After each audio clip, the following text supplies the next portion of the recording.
Good day everyone! I am Teacher Chat and welcome to TLE, or Technology and Livelihood Education virtual class, where you can gain knowledge, develop critical thinking, self-reliance, independence, cultural sensitivity, and entrepreneurship, as well as develop your skills with technology and application of life skills that will transform your lives toward productive ends. In this lesson, we are going to discuss the importance of how to manage marketing of fish being raised our culture. But first, let us see if you still remember our previous lesson. You will be given 5 seconds for each number. Read the following questions. Form the word out of the scrambled letters to be able to answer the questions. Animal blank is the most viable agricultural activity in a large part of the country where harvesting of animal products has become a common industrial enterprise.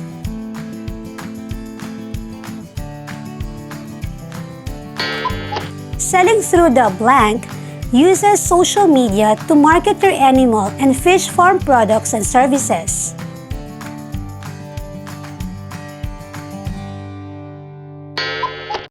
What do we call the people who purchase goods from animal and fish raisers and sell them to retailers or other consumers?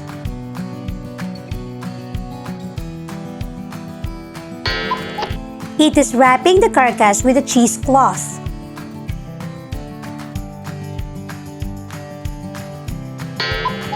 Blank is done by making the animal unconscious without killing it.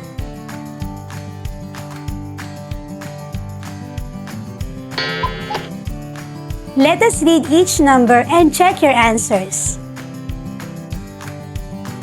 Animal blank is the most viable agricultural activity in a large part of the country where harvesting of animal products has become a common industrial enterprise. The answer is harvest. Selling through the blank uses social media to market your animal and fish farm products and services. The answer is selling through the internet. What do we call the people who purchase goods from animal and fish raisers and sell them to retailers or other consumers? The answer is middlemen. It is wrapping the carcass with a cheesecloth. The answer is shrouding. Blank is done by making the animal unconscious without killing it. The answer is stunning. Amazing! That indicates that you understood our lesson. We learned in Araling Panlipunan that Philippines is an archipelago. An archipelago is a group of islands. Because Philippines is surrounded by numerous bodies of water, it is rich in natural resources, making fish farming a desirable and economical source of income for many Filipinos. There are many different farmed fishery products that are locally available in the community. Here are the examples of cultured or raised fish and its harvesting indicators. Milkfish. This fish is marketed fish or chilled with average of 250 to 500 grams for a 20 to 40 centimeter size per piece.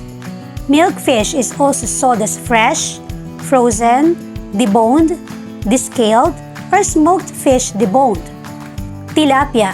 This is harvested at size of 250 to 300 grams year-round in any provinces all over the country. Catfish. Can be harvested partially or completely when they reach 20 to 25 centimeter or 80 to 200 grams after 3 to 5 months of culture. Catfish are marketed live. Grouper, locally known as lapu-lapu or enid, are among the most commercially important marine food fish in the Philippines and Southeast Asia.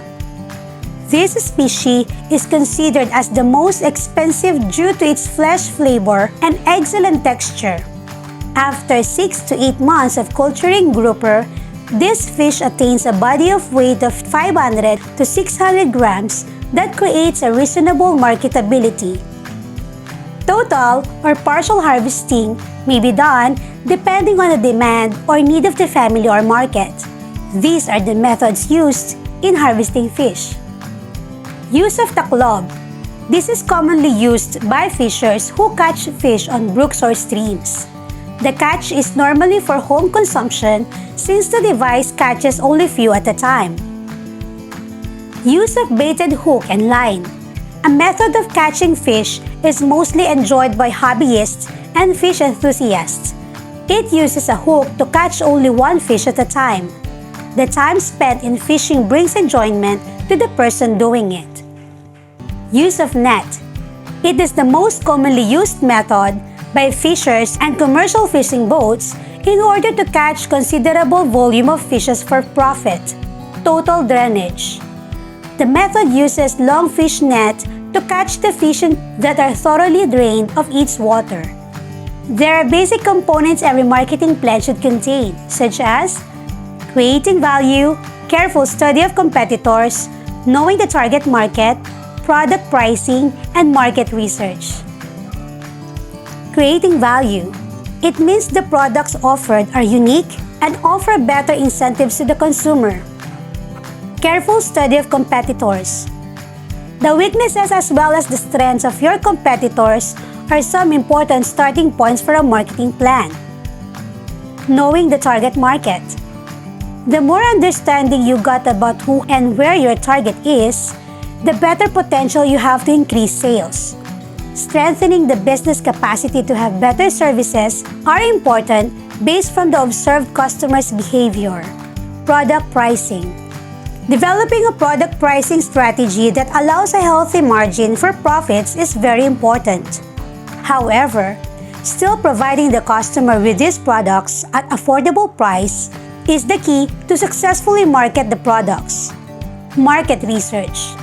Although the consumption of fish products is widespread, marketing research is still important as it helps to understand the basic components of the business that guides the business in achieving increased sales. The internet has readily available information about your possible customers. Fish is sold in the market, wholesale or retail. It is sold in various forms such as live, fresh, frozen, choice cut, preserved as in dried fish, tuyo, daing tinapa, and canned or bottled fish. For retail selling, fish is sold by kilo, by piece, or small batches. For wholesale selling, it is sold in large containers. Some buyers buy it in bidding process where the price is right. Here are some ways to market your fish product.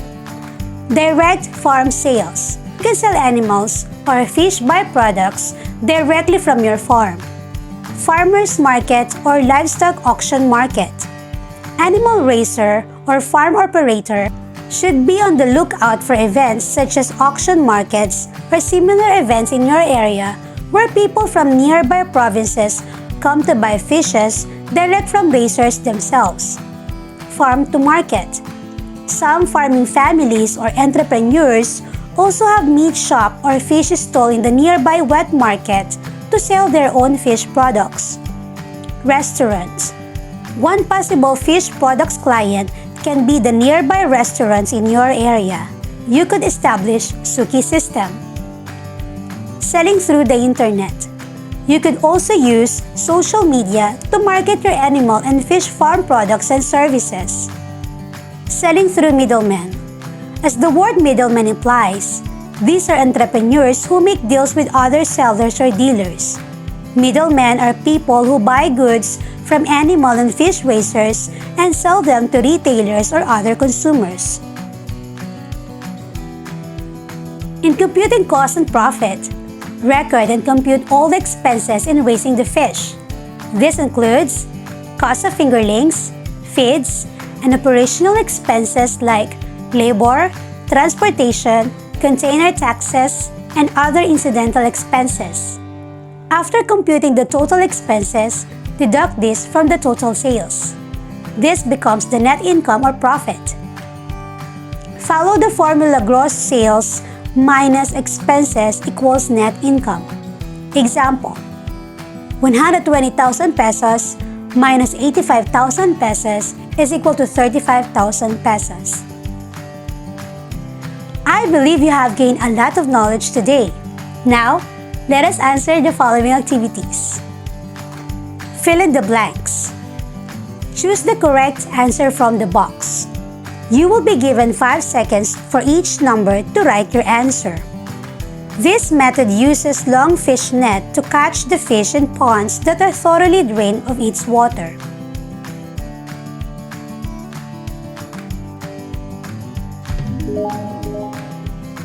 This is commonly used by fishers who catch fish on brooks or streams. The catch is normally for home consumption since the device catches only few at a time.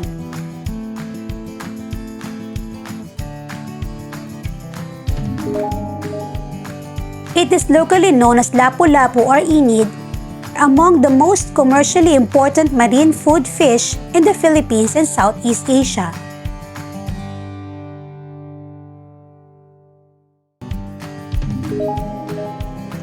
This species is harvested at size of 250 to 300 grams per year round in any provinces all over the country.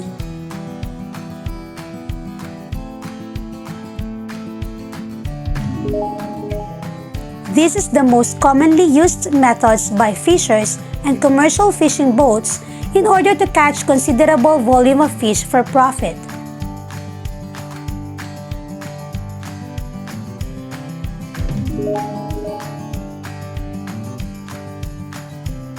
Good job! Your answers are all correct. Let's have another activity.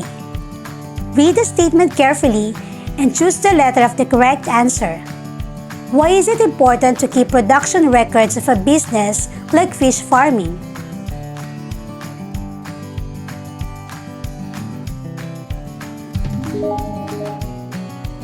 Good job! Production records must be kept to analyze if the business operation is gaining and improving its efficiency.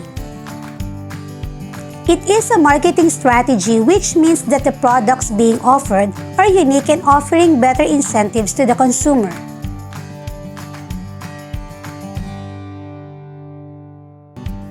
Great! The answer is A. Creating value. You are trying to improve on the weaknesses of your competition, which can be your effective strategy for driving the sales of business. Which of the following are you doing?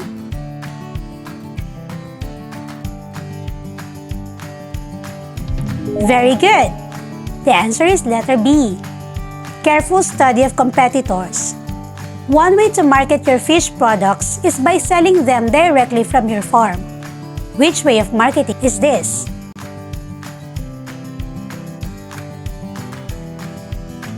Terrific! The answer is letter A. Direct farm sales. Which of the following statement is true?